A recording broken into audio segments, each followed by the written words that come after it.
And hello everyone, hello people of the world. As always, welcome to my channel's Koolzalot. You're cool, I'm cool, we're all super cool.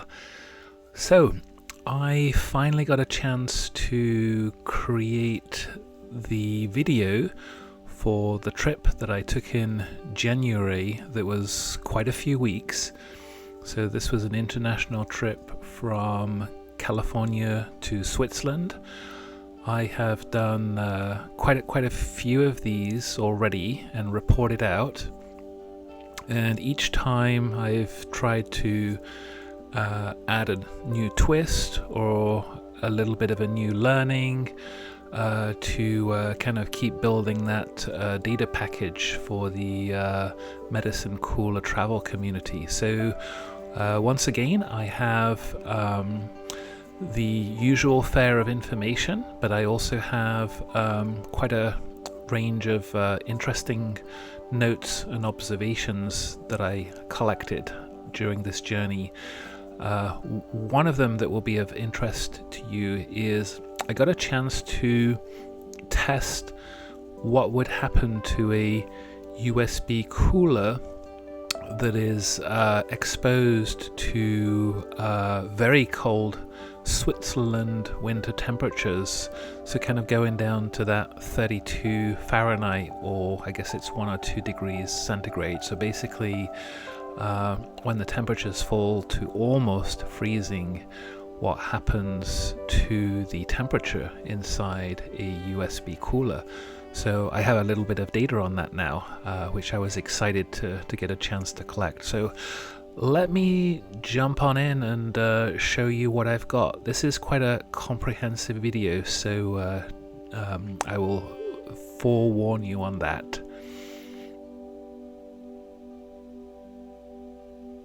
Alright, so here are my disclaimers, and as always, all my data is my own. All of my views are my own, and I'm on a personal quest to find the best medicine travel cooler products and accessories that are out there for my travel needs, and sharing that knowledge with the community. So let's jump on in. So you've seen this one before.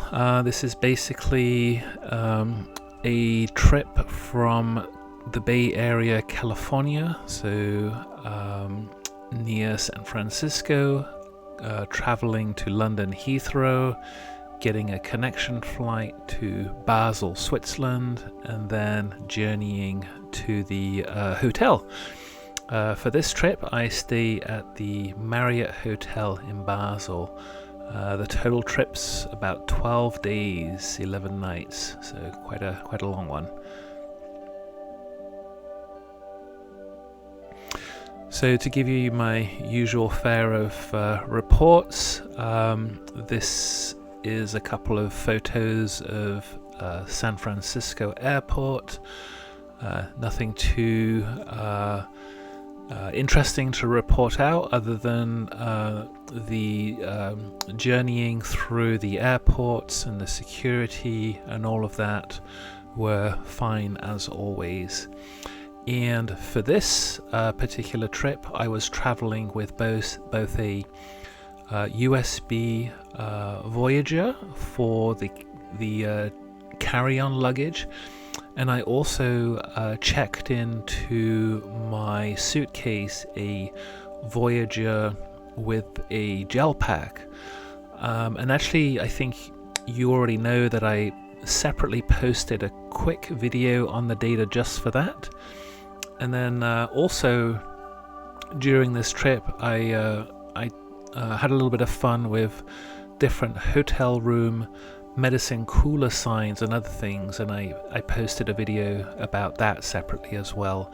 So this really actually is just the grand finale video that captures the overall part of the trip, which is now focusing on the live medicine product, so the carry-on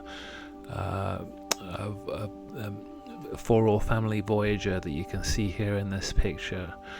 Also note I was having fun with accessorizing, so I've got my usual medical bag, but I've now got these little sort of, I guess they're called Cross of Life, Star of Life, pins and other things. And so, you know, why not have a little bit of fun while you're at it.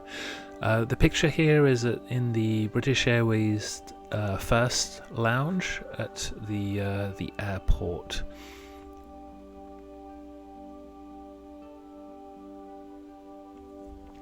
So this just gives you a quick idea of where I was sitting. So fairly similar to a lot of the other videos that I have. Maybe the new thing here is on the outbound flight, I was actually, rather than sitting on one of the window seats, I was now sitting in one of the center row seats. And so that was something that I don't usually do, but the plane was very busy, and so this just adds to the data package that I have. So we can take a look at this seat and see how it does in terms of coolers. And then you can kind of see the little flight there from London Heathrow to Basel and back. It was the same plane.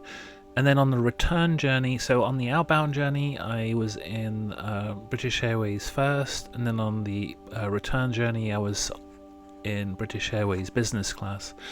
For the business class, when it's the E380, my favorite seat is on the upper deck, and it's the one towards the back, just before the sort of the food sort of gangway alleyway. And it's called, I think it's called 56K, and it's rear facing by the window, and it's super cool because it almost gives you like a little suite feeling, and you'll see what I mean when you see the sort of the pictures, videos of that.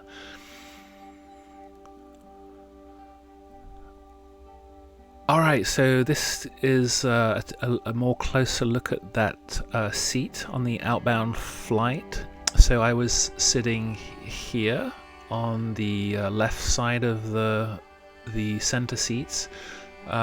This actually is a little divider that lifts up if you're not interested in talking to the passenger next to you, so just a heads up on that. So of interest, this seat had like this nice little compartment here on the, I guess on the left side of my position, and it was essentially perfect for the 4ALLFamily Voyager. So you could, you could just plug it in. There was lots of plugs, and then during the takeoff and landing, it would sit very comfortably in this little container. And so that sort of gives you kind of a little bit of an idea of what's possible here with this setup. And then just a couple of videos if you want to see sort of a more three-dimensional version of that. So here you can kind of see that little compartment and how it looks. The food was actually quite nice on this flight, so I took a couple of pictures of the salmon starter, and I had duck for the main course, and it was surprisingly yummy.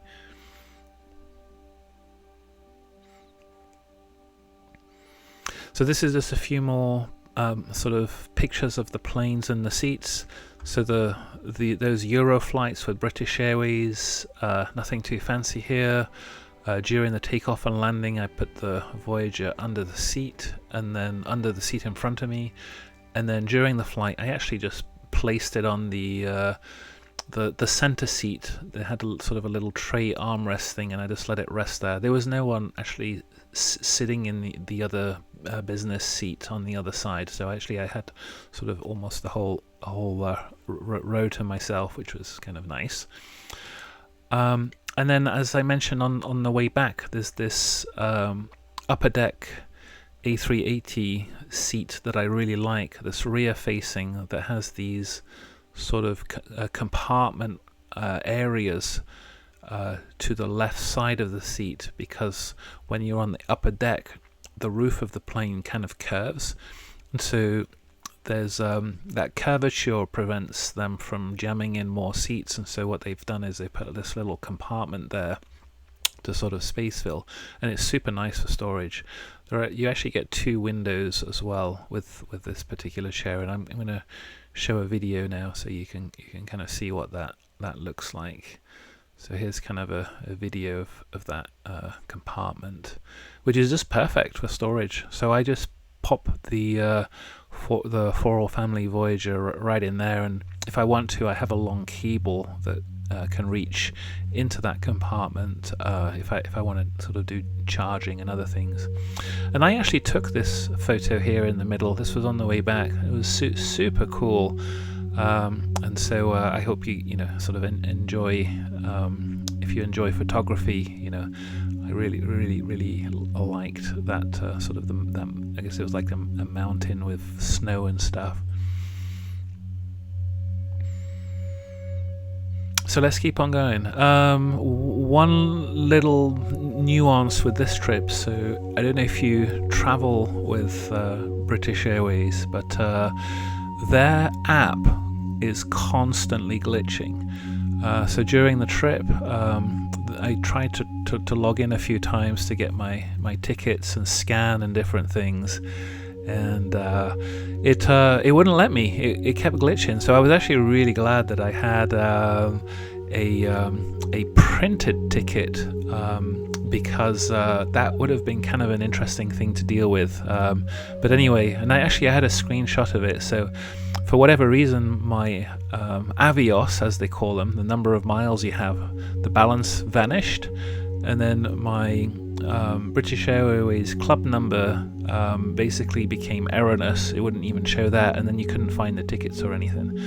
So yes, interesting. I don't know if anyone else has had kind of strange experiences with British Airways apps, but this is like the third or fourth trip where it's been a bit glitchy, and so it's getting a bit frustrating. And by the way, not to show off, but I also scored a gold card, which is the coveted sort of British Airways club card that you can get if you travel enough. And so I couldn't help myself. I felt like I had to show that off a little bit. Kind of exciting. But what that means actually is this gives you access to the first lounge at London Heathrow. So I had a chance to go in there on this trip, and I can show you some pictures of what that means, and I have some cooler tips around that. So not really completely showing off. There was actually a reason why I wanted to mention that in relation to medicine coolers. So let's keep on going.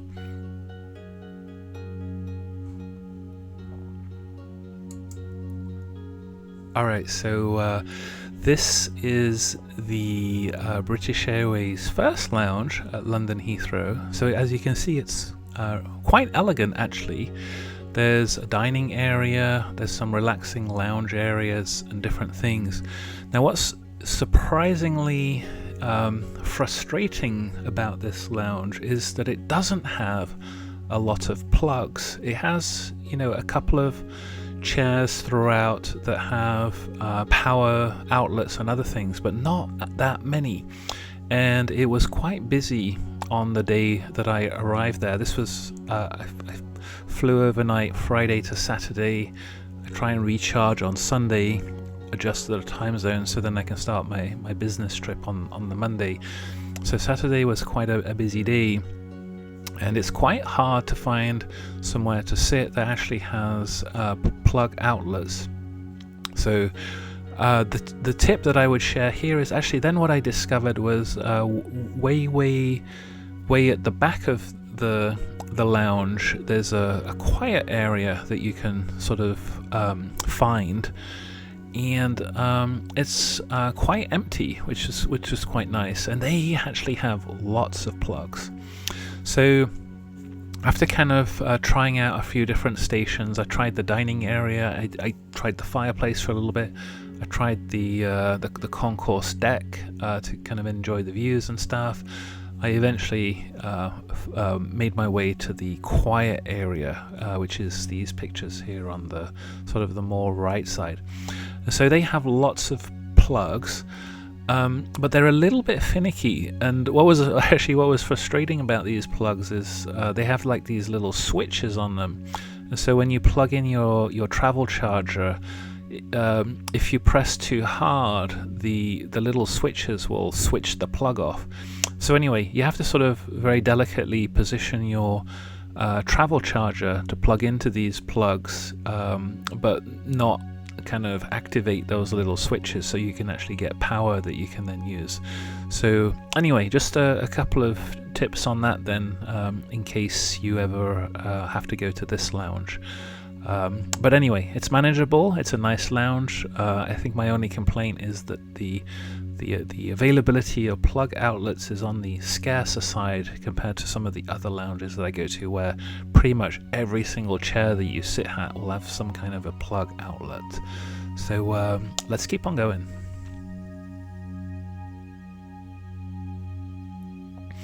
So here, so finally then I make it to the hotel. I've got my usual accessories. I've got power banks and travel chargers and other stuff like that. Yeah, and this is just a quick peek at those little cooler labels and other things that I was playing around with. But as I said, as you most likely know, I made another video about that story, so you can enjoy the details of that more directly. So let's keep on going.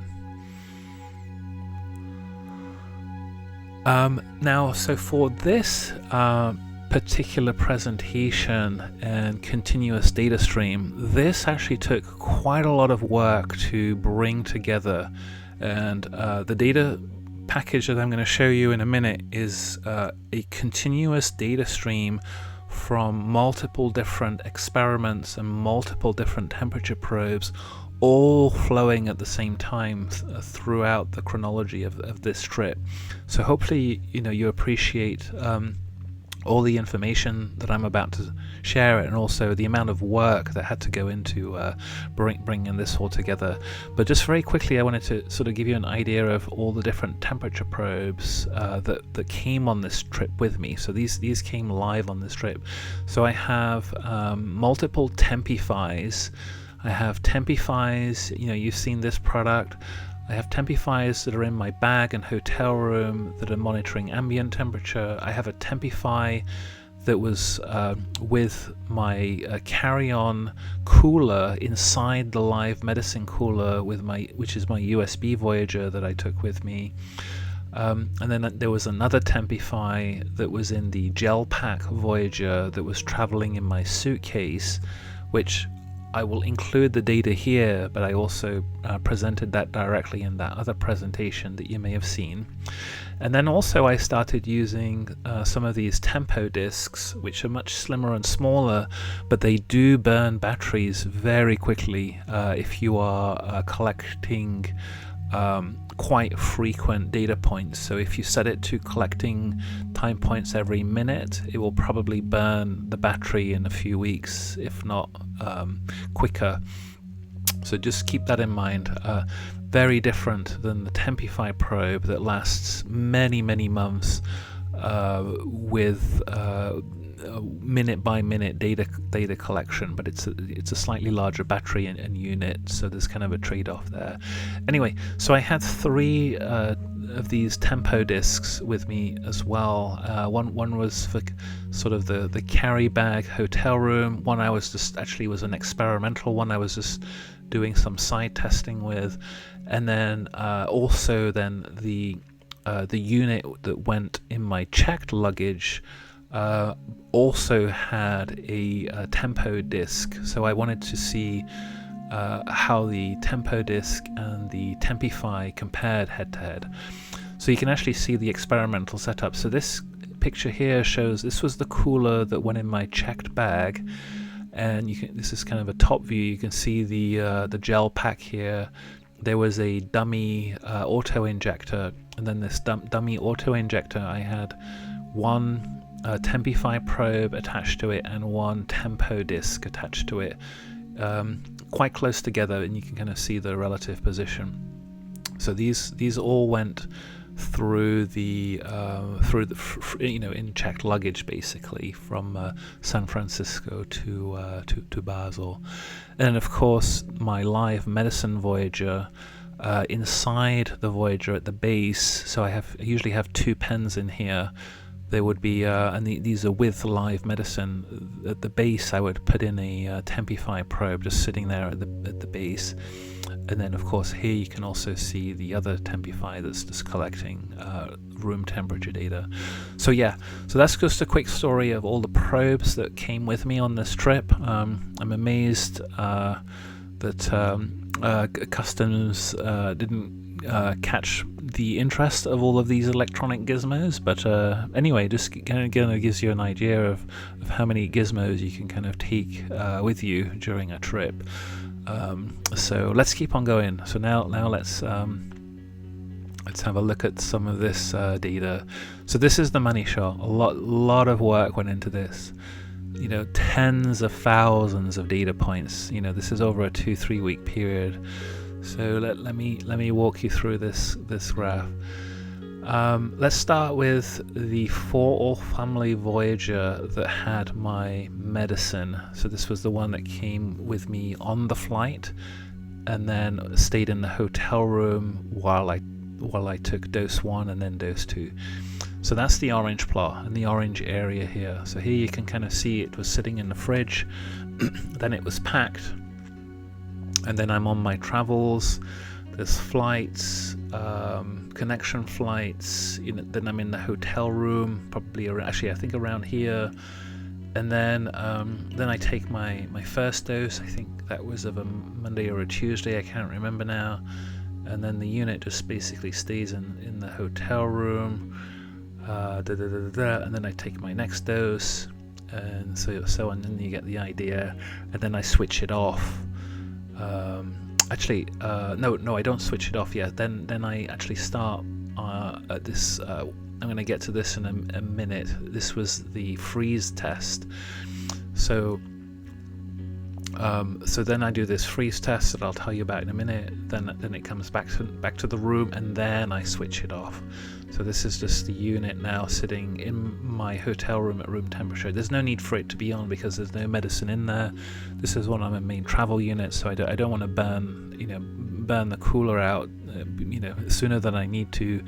But actually, then I do want to collect data on the way home. So just before I start traveling back, I then switch it back on to do the reverse trip, just to collect all the travel data as always for the YouTube community.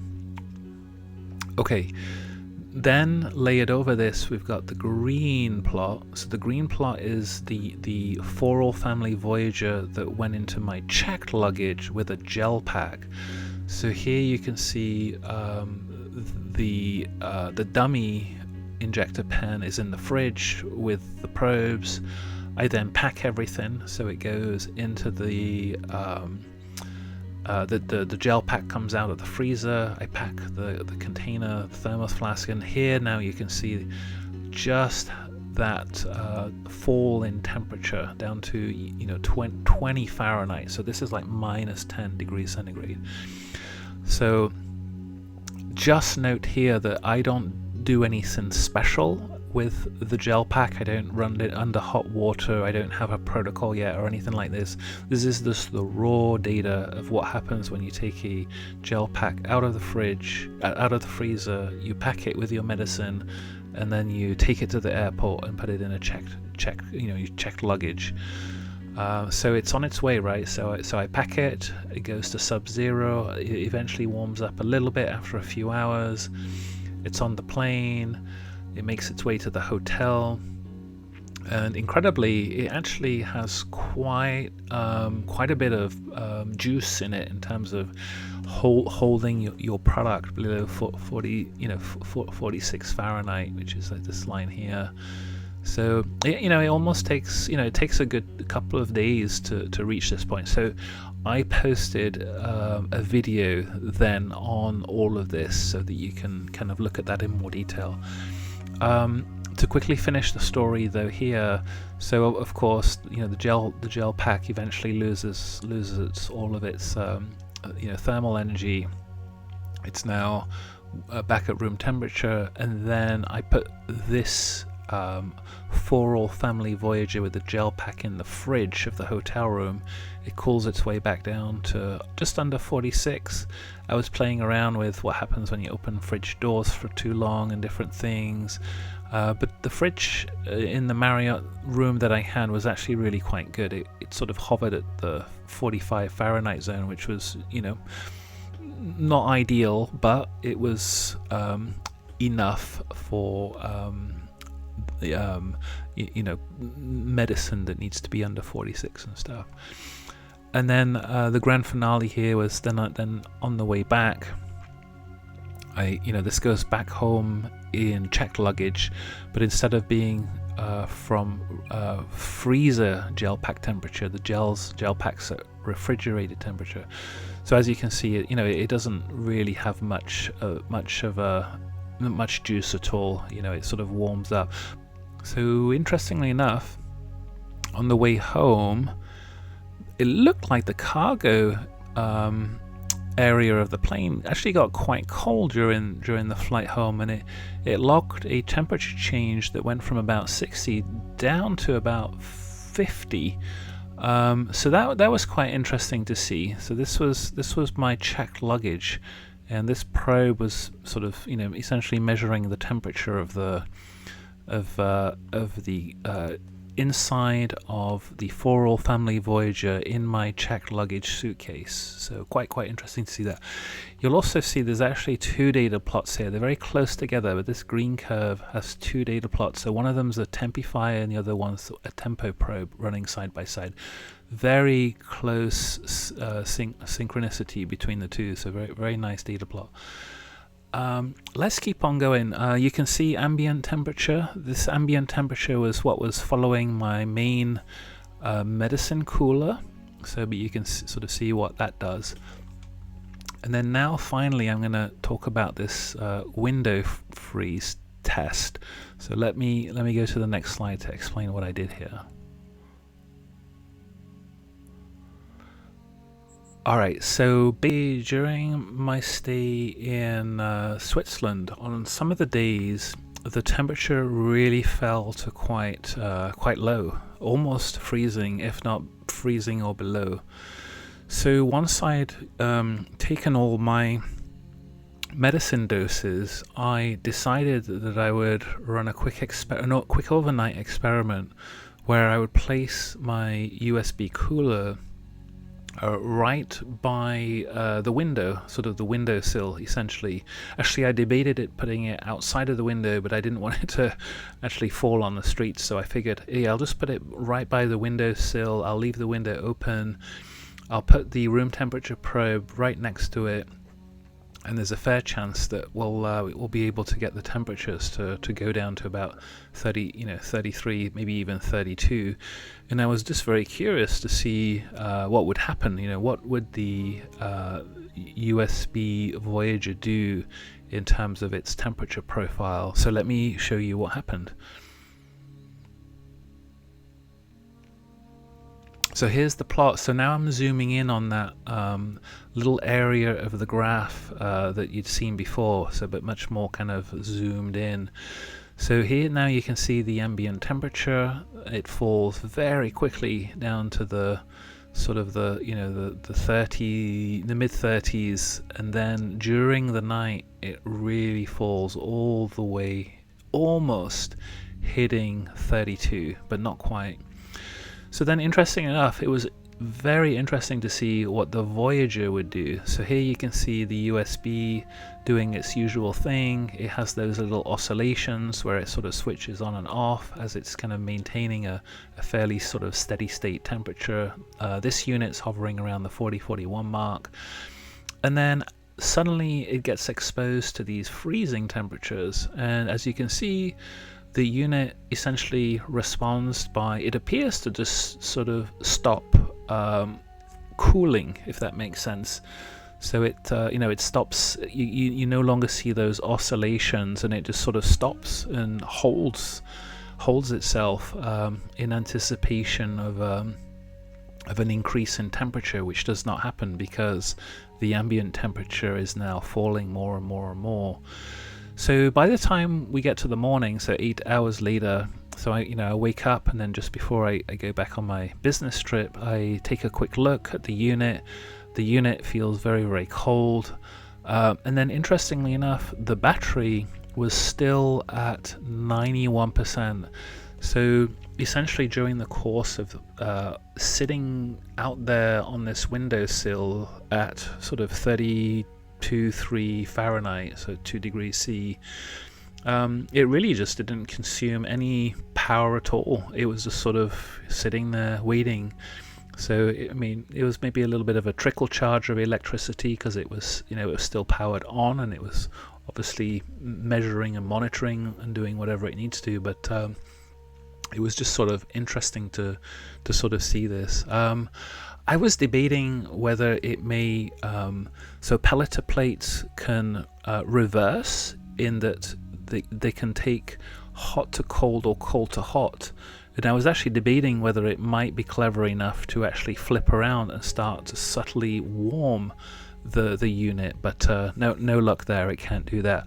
So really, it's just sort of interesting to see how this 4ALLFamily Voyager operates under these more extreme conditions.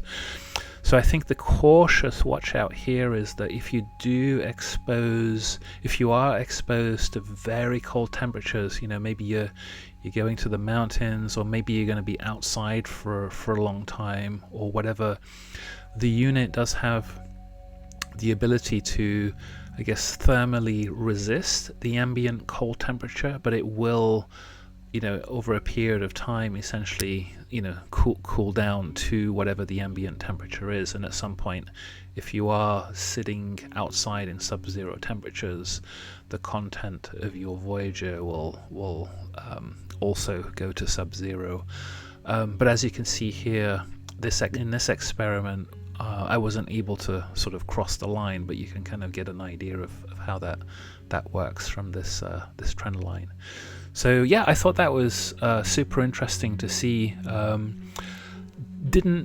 Maybe I should have taken that to the next level and tried to go to sub-zero. I don't know, but this is my favorite travel cooler, so maybe I didn't want to push it too far and break it. So hope you enjoy that little piece of data. So let's keep on going.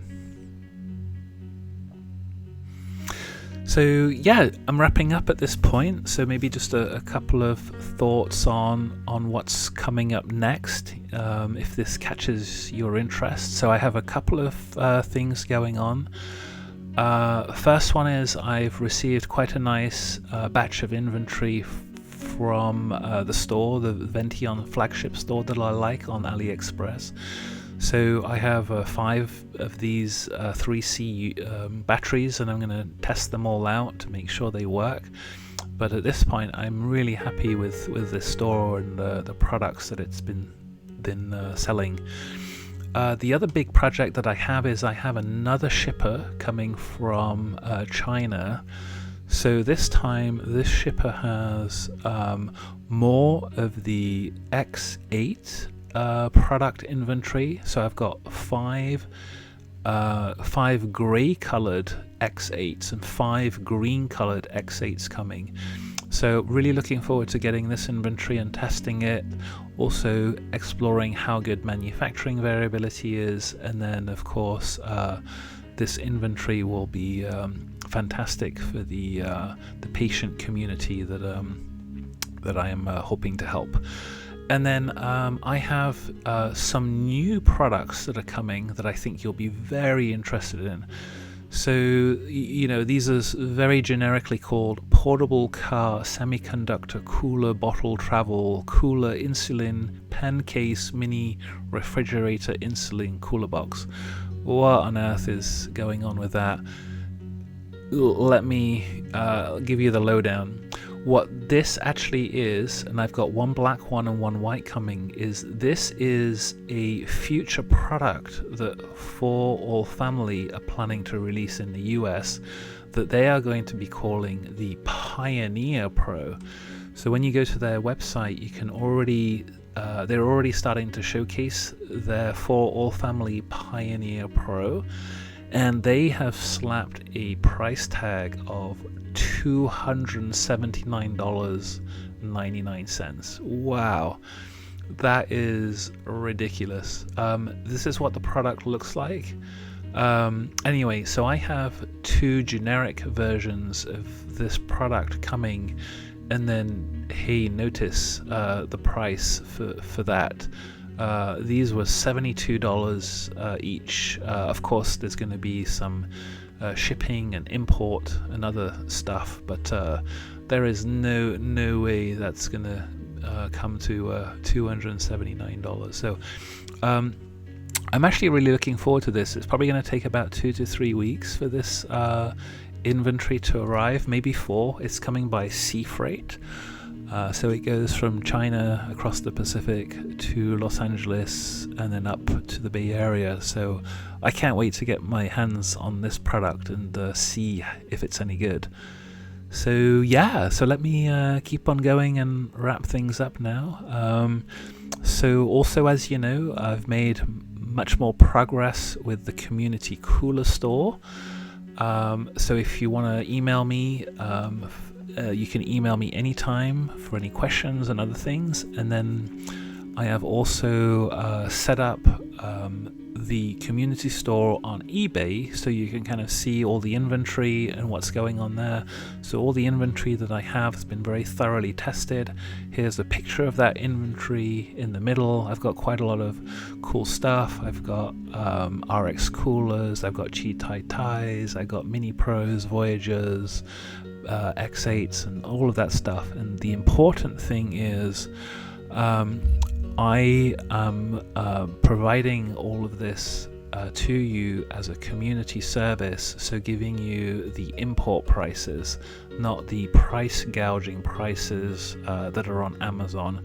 And on top of that, these units are all carefully tested to make sure that they can actually cool medicine products. So that's that 36 to 46 Fahrenheit. So everything that I have is very meticulously tested to make sure that it works. So if you want dibs on any of this, just send me a note and I will hook you up. So that's a wrap. I will call it a day and wishing you a good evening.